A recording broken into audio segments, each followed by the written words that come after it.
Граѓаните ниту се задоволни, ниту имаат доверба во државниот здравствен систем. Лошото искуство е присутно речиси кај сите, зашто веќе со години наместо подобро, таму станува се полошо. Никако задоволни. Како задоволни? Не може една пчиња да земеш. Не. Оти никој не обраќа внимание. Не е баш уред, ама да речеме За младите не е, за нас добро. вака што е скапотија многу скапо е. Таму здравството е скапо. Па не сум баш задоволен. Има и добро, ама има и лоши работи. Од овие причини, граѓаните се повеќе се вртат кон компаниите кои нудат полиси за здравствено осигурување во приватни установи. Но кои се условите да се добие ваква полиса? Пред се да е лицето во солидна здравствена, уствари сосема здраво.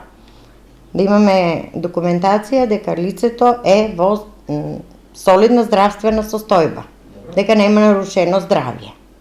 Прво и основно. После тоа треба да има колективно осигурување незгода,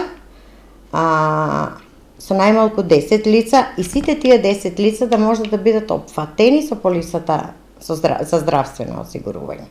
Според податоците на Агенцијата за супервизија на осигурувањето, бројот на договори за доброволно здравствено осигурување постојано е во пораст. Во 2018 година нив ги имало безмалку 4000 и тие се однесувале на речиси 12.000 лица. Само една година претходно, овој број бил двојно помал.